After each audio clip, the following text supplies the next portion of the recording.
Hi hello అందరికీ నమస్కారం. Welcome to our channel. నేను ఆదిత్య. రాజుగారి చావుకు 100 కారణాలు అన్నట్టు ఏపీలో వైఎస్ఆర్సీపీ అధికారం కోల్పోవడానికి షర్మిల కూడా ఒక కారణం అని కొంతమంది మాట్లాడుకున్న సందర్భాలు మనం చూసాం. ఇక ఏపీలో వైఎస్ఆర్సీపీ అధికారం కోల్పోయిన తర్వాత ఆ పార్టీలో జరిగినటువంటి పరిణామాలు కూడా మనం చూస్తూనే ఉన్నాం. చాలామంది ఇప్పటికే కూటమి ఎప్పుడు తలుపులు తెరిస్తే అప్పుడు వెళ్దాము అన్నట్టుగా రెడీగా ఉన్నారు. ఇదంతా ఒక ఎత్తు అయితే ఇక ఎక్కడైతే పోగొట్టుకున్నామో తిరిగి అక్కడే సంపాదించుకోవాలి అన్న నినాదం కూడా ఇప్పుడు వైఎస్ఆర్సీపీలో ఉన్నటువంటి కీలక నేతలు ఆలోచిస్తున్నట్టు తెలుస్తూ ఉంది. వీళ్ళంతా ఒకప్పుడు కాంగ్రెస్ నుంచి వచ్చిన నేతలే.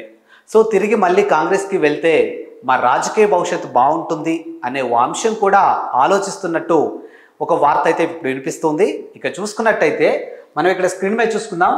జగన్ వదిలించుకున్న బాణం మళ్ళీ అడుగు. సో షర్మిల గారు జగన్మోహన్ రెడ్డి జైల్లో ఉన్నప్పుడు దాదాపుగా 3000 కిలోమీటర్లు అంటే ఇడుపులపాయల నుంచి ఇచ్చాపురం వరకు కూడా ఆమె పాదయాత్ర చేసి మొత్తానికి వాళ్ళ అన్ననైతే సీఎం చేసింది. వాళ్ళ నాన్న చనిపోయిన తర్వాతకి వాళ్ళ కుటుంబానికి అండగా ఉండి జగన్మోహన్ రెడ్డి రాజకీయ భవిష్యత్తు చిందరవందరం అవ్వకుండా అన్న జైల్లో ఉన్నప్పటికీ చెల్లి మాత్రం పాదయాత్రతో నిత్యం ప్రజలకి అందుబాటులో ఉండి జగన్మోహన్ రెడ్డిని సీఎం గద్దెక్కించింది. రాజన్న బిడ్డని జగనన్న వదిలిన బాణాన్ని అంటూ ప్రచారాలు చేసింది. మొత్తానికి సెంటిమెంట్ వర్కౌట్ అయిందా లేకపోతే రాజన్న ఆ సింపతి వర్కౌట్ అయిందో తెలియదు, కానీ మొత్తానికైతే 2019లో జగన్మోహన్ రెడ్డి అధికారంలోకి వచ్చారు. కానీ ఆ తర్వాత అధికారంలోకి వచ్చిన తర్వాత తన సొంత చెల్లిని తల్లిని కూడా పట్టించుకోవడం మానేశాడు. అందుకే కుటుంబంలో తగాదాలు మొదలయ్యాయి. కుటుంబంలో ఒక రకమైనటువంటి ఒక విభేదాలు స్టార్ట్ అయ్యాయని చెప్పడం జరిగింది. సో ఏం జరిగిందో తెలీదు. మొత్తానికైతే వైఎస్ షర్మిల సీన్ కట్ చేస్తే ఏపీ టు తెలంగాణలో తనకంటూ ఒక సొంత పార్టీని పెట్టడం జరిగింది. ఇక్కడ కూడా పాదయాత్ర చేయడం జరిగింది. దాదాపుగా 3800 కిలోమీటర్లు పాదయాత్ర చేసి ఎక్కువ దూరం పాదయాత్ర చేసినటువంటి మహిళగా గిన్నిస్ బుక్లో రికార్డు కూడా సృష్టించుకోగలిగారు. ఇదంతా ఒక ఎత్తు అయితే ఇప్పుడు తెలంగాణలో అనుకున్నంత సాధించలేకపోవటం అవ్వచ్చు, లేకపోతే కేసీఆర్ మీద ఒక రకమైన ఉద్యమమే చేసి తిరిగి మళ్ళీ తన సొంత గూటికైనటువంటి ఆంధ్రప్రదేశ్ వెళ్ళిపోవడం జరిగింది.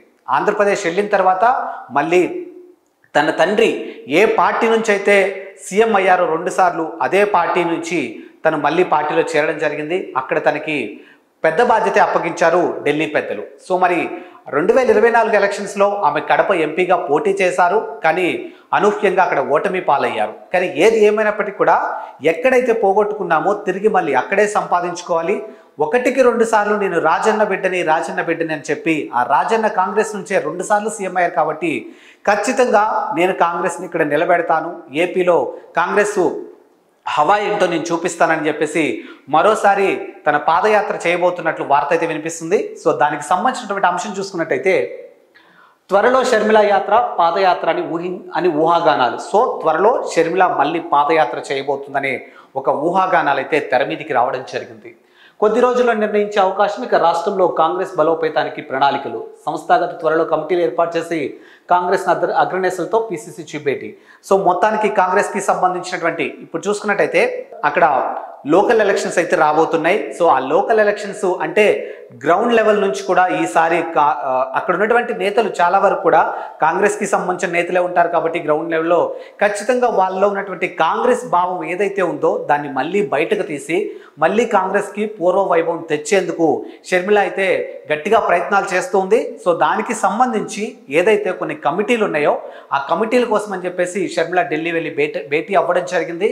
సో మొన్న ఆదివారం భేటీ అయ్యారు. సో ఆ కమిటీలకు సంబంధించినటువంటి మరిన్ని అంశాలు త్వరలోనే వెల్లడించనున్నారు. ఇక చూసుకున్నట్టయితే గతం ఎన్నికల్లో వైఎస్ఆర్సీపీ ఘోర పరాజయాన్ని చవిచూస్తూ ఆ పార్టీలో ఉన్నటువంటి ముఖ్య నేతలు చాలామంది గతంలో కాంగ్రెస్ పార్టీలో పనిచేసిన వారు కాబట్టి వైఎస్ఆర్ హయాంలో పదవులు అనుభవించిన వారు ఇక్కడ పోగొట్టుకున్నారు, అక్కడే వెతకాలనే సూత్రంతో ఉన్నారు. సో వైఎస్ఆర్సీపీలో అధికారం కోల్పోయినటువంటి నేతలు అగ్రనేతలు ఎవరైతే ఉన్నారో వాళ్ళంతా ఒకప్పుడు కాంగ్రెస్ బడి నుంచే వచ్చారు కాబట్టి తిరిగి మళ్ళీ అదే బడిలో చేరి ఎక్కడైతే పోగొట్టుకున్నారో అక్కడే తిరిగి వాళ్ళ అధికారాన్ని సంపాదించుకోవాలనే సూత్రాలు గట్టిగా ఇప్పుడు తలకెక్కినట్టున్నాయి. సో ఆ సూత్రాలని ఫాలో అవడానికి రెడీగా ఉన్నారు. దానికోసమే షర్మిల గట్టి ప్రయత్నాలు చేస్తుంది. ఇక చూసుకున్నట్టయితే ఇవిలా ఉంటే పాదయాత్ర చేస్తారా? ఇక మనం ఇందాక మాట్లాడుకున్నాం, నిజంగా రాజశేఖర రెడ్డి గారు చేసినటువంటి పాదయాత్ర వల్లే ఆయనకి బెనిఫిట్ అయింది, ఆయన సీఎం అయ్యారు. ఆ తర్వాత షర్మిల చేసినటువంటి పాదయాత్రే వాళ్ళకి కలిసి వచ్చింది కాబట్టి జగన్మోహన్ రెడ్డి సీఎం అయ్యారు. ఇప్పుడు చూసుకుంటే నారా లోకేష్ పాదయాత్ర చేశారు, తన తండ్రిని సీఎం చేశారు. ఈ పాదయాత్ర వర్కౌట్ అనేది అందరికీ కలిసి వస్తుంది కాబట్టి తిరిగి నేను ఏదైతే పాదయాత్రలతో నేను మా అన్నని సీఎం చేశాను, ఏదైతే పాదయాత్రతో మా నాన్న సీఎం అయ్యారో తిరిగి నేను మళ్ళీ అదే పాదయాత్ర చేస్తాను, కాంగ్రెస్ని అధికారంలోకి తీసుకొస్తాను, కాంగ్రెస్లో నుంచి బయటికి వెళ్ళినటువంటి ముఖ్య నేతలు ఎవరున్నారో తిరిగి మళ్ళీ పార్టీలో చేరే వరకు నేను ప్రయత్నాలు చేస్తాను, వారికి కావాల్సినటువంటి అంటే వాళ్ళు ఏదైతే లాస్ అయ్యారో తిరిగి వాళ్ళకి అప్పచెప్పే బాధ్యత ఒక రాజన్న బిడ్డగా నేను తీసుకుంటున్నాను అని చెప్పేసి షర్మిల కొన్ని వ్యాఖ్యలు చేస్తున్నట్టు ఊహాగానాలు అయితే బయటకు వస్తూ ఉన్నాయి. సో మరి మొత్తానికైతే దీనికి సంబంధించిన అంశం చూసుకున్నట్టయితే ఏపీలో కొత్త కమిటీల నియామకంపై ఆ పార్టీ దృష్టి పెట్టింది. ఎన్నికల తర్వాత ఉన్న కమిటీలను రద్దు చేసిన విషయం తెలిసిందే. ఈ మేరకు వైఎస్ షర్మిల ఢిల్లీ పార్టీ ముఖ్య నేతలతో సమావేశం అవుతూ ఉన్నారు. సో ప్రస్తుతం ఉన్నటువంటి కమిటీలు ఏవైతే ఉన్నాయో ఆ కమిటీలన్నింటినీ రద్దు చేసి ఫ్రెష్గా కొత్తగా కమిటీలు స్టార్ట్ చేసి గ్రౌండ్ లెవెల్ నుంచి అంటే ఇప్పుడు రాబోతున్నటువంటి లోకల్ ఎలక్షన్స్ ఏవైతే ఉన్నాయో ప్రతి ఒక్క కార్యకర్తని యాక్టివ్ చేసి వాట్ ఈస్ కాంగ్రెస్ రాజధాని ఉన్నప్పుడు ఎలా ఉండింది అలా ప్రతి అంశాన్ని వాళ్ళకి ఎక్కించి మళ్ళీ కాంగ్రెస్ని పూర్వవైభవం తీసుకొచ్చేందుకే షర్మిల అండ్ ఢిల్లీలో ఉన్నటువంటి పెద్దలు అయితే గట్టి ప్రయత్నాలు చేస్తూ ఉన్నారు. ఇక దీనికి సంబంధించినటువంటి అంశాల్లో కాంగ్రెస్ వ్యవహారాల ఇన్ఛార్జ్ మాణిక్యం ఠాకూర్తో భేటీ అయ్యారు. సో కొత్త కమిటీల ఏర్పాటుపై ఆమె ఒక నివేదిక అందించినట్లు సమాచారం. ఇక మరో 2 రోజుల్లో ఢిల్లీలోనే ఉండి సోనియా గాంధీ, రాహుల్ గాంధీతో సమావేశం కానున్నారు. ఈ సమయంలో పాదయాత్ర అంశం చర్చకు రానుందనే ఊహాగానాలు వినిపిస్తున్నాయి. సో ఈమె ఇంకా ఒక 2 రోజుల పాటు ఢిల్లీలోనే ఉంటారు. సో కొత్త కమిటీలు ఎలా ఉండబోతున్నాయి, కొత్త కమిటీలు ఎవరెవరు ఉండబోతున్నారు, ప్రతి అంశాన్ని కూడా షర్మిల క్షుణ్ణంగా పరిశీలించి ఒక నివేదికను అయితే ఇవ్వడం జరిగింది. సో మరి ఈ 2 రోజుల్లో రాహుల్ గాంధీతోని, సోనియా గాంధీతోని భేటీ అయ్యే అవకాశాలు కనిపిస్తున్నాయి. అలాగే ఆమె ఏదైతే పాదయాత్ర చేయబోతుందో ఆ పాదయాత్రకు సంబంధించిన అంశాన్ని కూడా వాళ్ళ ముందు తీసుకొచ్చే ప్రయత్నాలు అయితే మనకి ఇక్కడ తెలుస్తూ ఉన్నాయి. అండ్ ఇక్కడ చూసుకున్నట్టయితే కాంగ్రెస్ పార్టీ రాష్ట్ర అధ్యక్షులు వైఎస్ షర్మిల ఆంధ్రప్రదేశ్లో త్వరలో యాత్ర చేపట్టబోతున్నట్టు ఊహాగానాలు. సో మనం ఇందాక మాట్లాడుకున్నాం, ఏదైతే పాదయాత్ర అనే ఒక సెంటిమెంట్ కానీ లేకపోతే పాదయాత్ర ఎంతమందికి కలిసి వచ్చిందో ఈసారి ఎలక్షన్స్ ఏవైతే 2029 ఎలక్షన్స్ ఉన్నాయో ఖచ్చితంగా 2029 ఎలక్షన్స్కి కాంగ్రెస్ అధికారంలోకి రావాలి అని అంటే డే 1 అంటే ఈ రోజు నుంచి కూడా అదే సీరియస్నెస్తోని వర్క్ చేయాలి అన్న ఒక ఎజెండాతోని ఈరోజు షర్మిల ముందుకెళ్ళడం జరుగుతుంది. సో ఈ పాదయాత్ర అనేది కలిసి వస్తే 2029లో ఖచ్చితంగా కాంగ్రెస్కి పూర్వవైభవం వస్తుంది. రాజన్న బిడ్డగా కాంగ్రెస్ని మళ్ళీ తిరిగి నేను ప్రజల్లోకి తీసుకురాగలుగుతాను అని చెప్పేసి షర్మిల చెప్తూ ఉన్నారు. సో మొత్తానికైతే ఈ పాదయాత్ర మీద ఊహాగానాల లేకపోతే ఇందులో ఎంతవరకు వాస్తవం ఉంది అనేది సోనియా గాంధీ, రాహుల్ గాంధీతో భేటీ అయిన తర్వాత ఏంటి అనేది మనకు తెలియబోతుంది.